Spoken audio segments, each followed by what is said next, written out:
Hello students, Jai Swaminarayan. Today we continue with the critical path method. Okay, unit number 4. Floats. The floats denotes the flexibility range within which the activity start time or its finish time may fluctuate without affecting the total project duration.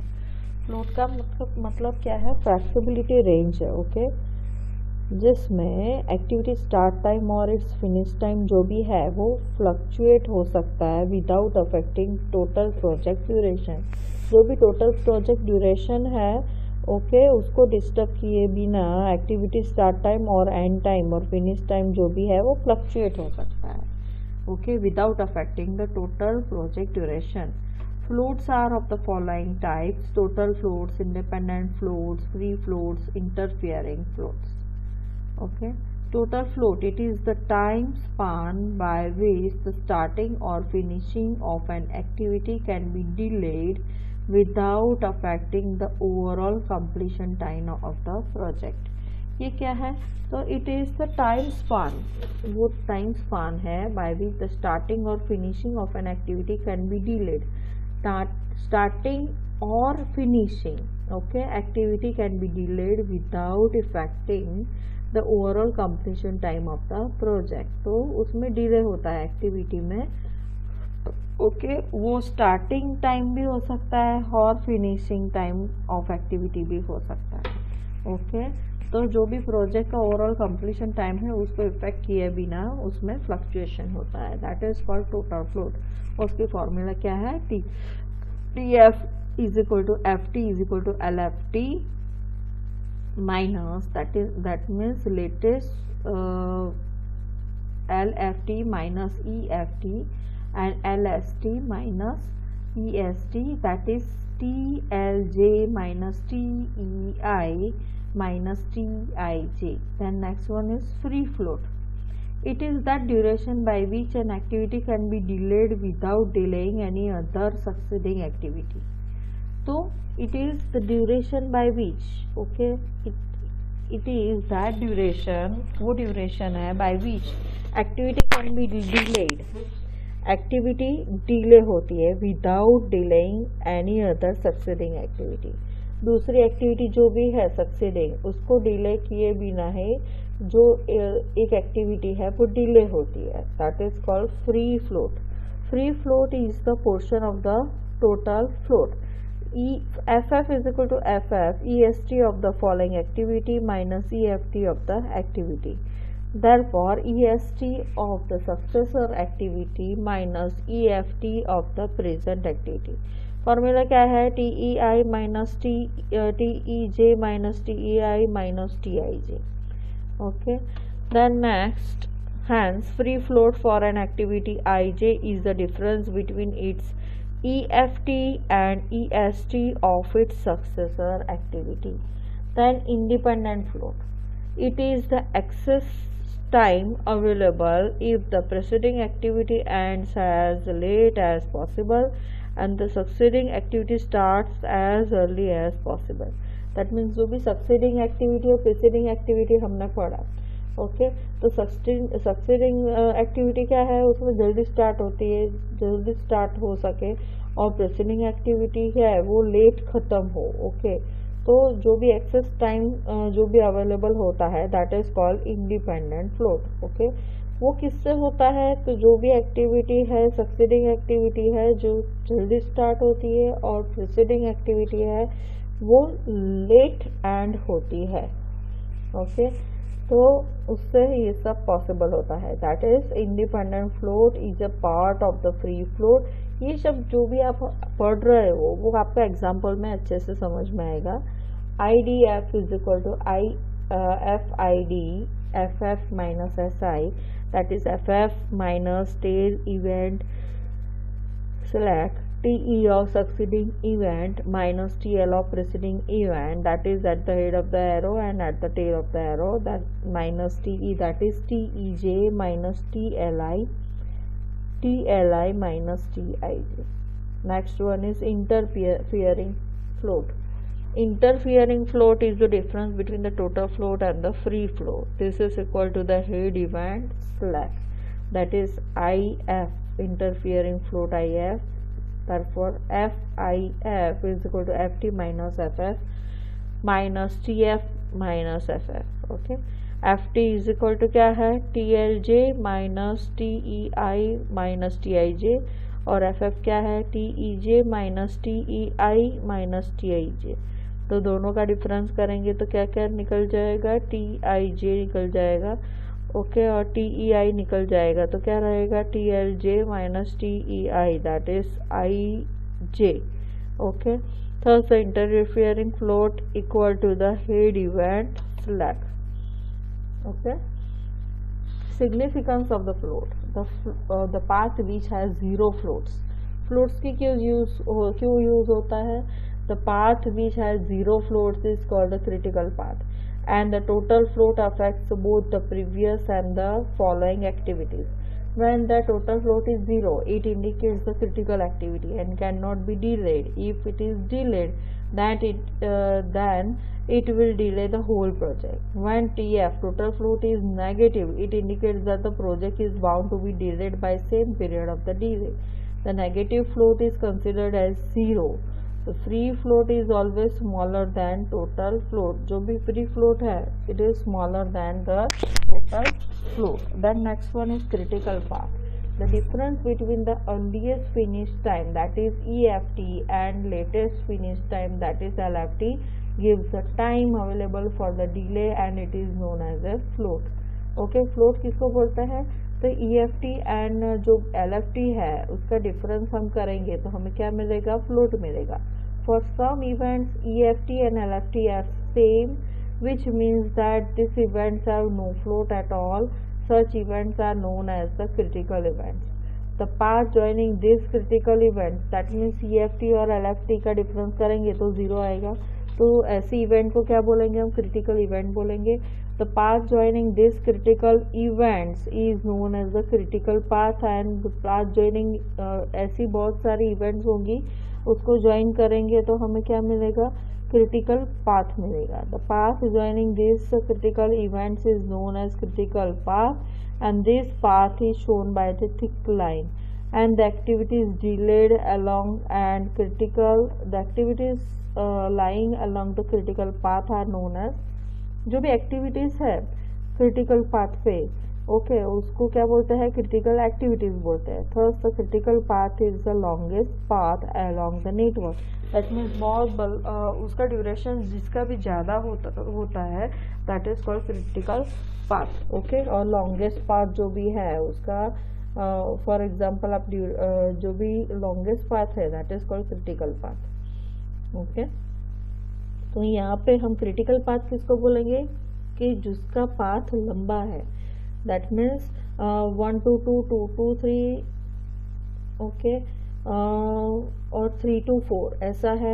Then 1 to 2, then 2 to 4, 2 to 6 and 6 to 4 ऐसा भी हो सकता है. तो जिसका path ज़्यादा लंबा है that is called critical. यहाँ पे क्या एग्जाम्पल लेंगे, from the data given below in the table 4.1 prepare the network diagram and compute the activity times, then total float, free float, float, interfering float, locate the critical part for the network of the project. तो यहाँ पे activity A दी है, that is 1 2, that means A में से कौन सी activity निकल रही है, 1 2 1 3, देन एक्टिविटी ए है 1 2 को ज्वाइन करेंगे तो वहाँ पे क्या मिलेगा, एक्टिविटी ए. तो 1 2 को ज्वाइन करेंगे एक्टिविटी ए मिलेगा. Then B activity that is 1 3, तो 1 3 को ज्वाइन करेंगे तो कौन सी एक्टिविटी मिलेगी हमें, बी एक्टिविटी. देन सी एक्टिविटी कभी मिलेगी, दैट इज ज्वाइन बाय 1 4, तो 1 4 को ज्वाइन करेंगे तो क्या मिलेगा, एक्टिविटी सी. देन डी 2 5 को ज्वाइन करेंगे तो एक्टिविटी कौन सी मिलेगी, डी. तो 2 में से 5, 2 5 में से ज्वाइन करेंगे तो एक्टिविटी डी. देन 2 7 में से ज्वाइन करेंगे तो कौन सी एक्टिविटी मिलेगी, ई. 2 7 5 and 2 5 एंड अगेन 2 7 को ज्वाइन करेंगे तो क्या कौन सी एक्टिविटी मिलेगी, दैट इज ई। देन 3 5 को ज्वाइन करेंगे तो एक्टिविटी एफ, तो 3 5 को ज्वाइन करेंगे तो that is activity F. Then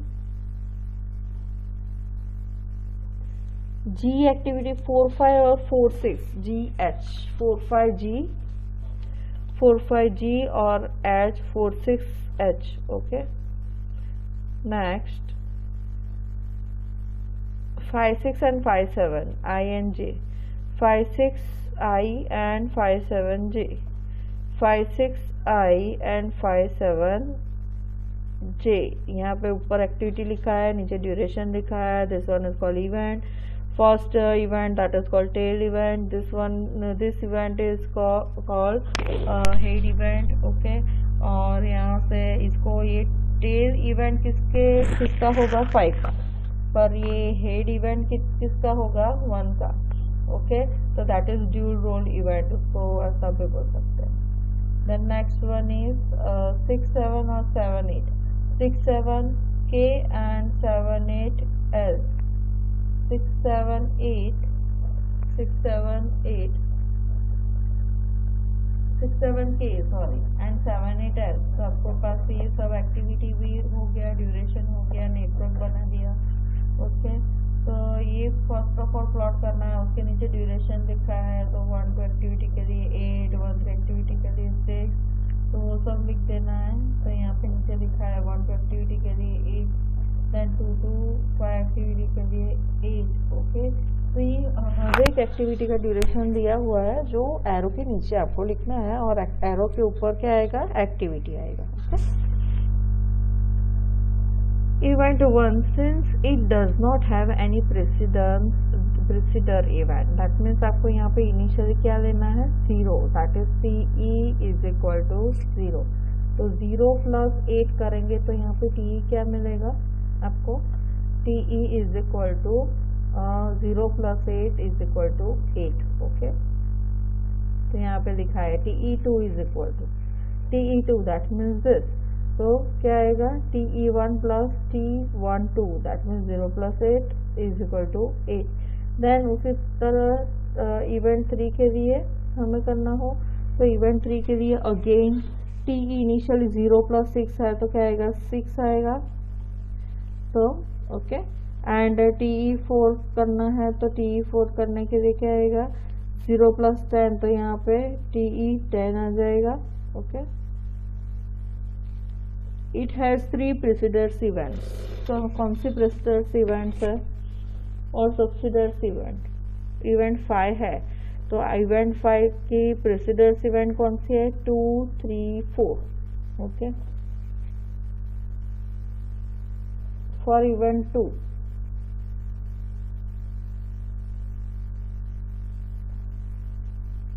that means हमने ये फाइंड आउट कर दिया। अभी ये सारी इवेंट्स किस में मिल रही है 5 में मिल रही है। तो यहाँ से आपको अगेन टी का वैल्यू मिलेगा, यहाँ से टी का वैल्यू मिलेगा, यहाँ से टी का वैल्यू मिलेगा। तो उसमें मैक्सिमम वैल्यू कौन सा है वो आपको लेना है। तो यहाँ पे कितना आएगा 8, यहाँ पे कितना है 6, और यहाँ पे कितना है 10। तो 8 + 8 कितना होगा 16, देन 6 + 10 कितना होगा 16, एंड 10 + 8 कितना आएगा 18। तो यहाँ पे कितना है 8 + 8 दैट मीन्स 60, और 10 + 8 दैट मीन्स 18।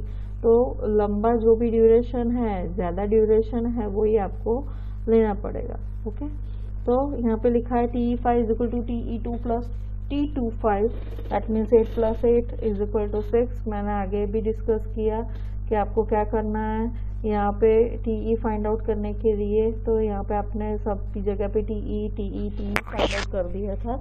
अभी आपको क्या करना है, अभी नेक्स्ट 5 इवेंट के लिए TE फाइंड आउट करना है। तो TE5 किस तरह कहाँ से आएगा, तो इवेंट 2, इवेंट 3 और इवेंट 4 का जो TE है उसका यूज़ करके आपको ये TE5 मिलेगा। तो उसमें ये तीनों में से जिसकी भी मैक्सिमम वैल्यू है वही आपको लेना है। तो यहाँ पे हम डिस्कस कर रहे थे कि TE5 is equal to TE2 plus T25 तो कितना आएगा 16। अगेन TE3 प्लस T35 कितना आएगा 16 और TE5 TE4 प्लस T45 तो कितना आएगा 18। तो उसमें मैक्सिमम कॉस्ट है 18 है तो आपको वही लेना है। From the above we note that TE for event 5 are not same for all three activity paths. However, no event can occur until all the activities leading to the event are completed. Hence, T will be greater of 3. आपको क्या करना है, जो भी इसमें greater value हो वो लेना है। It's value will be 18।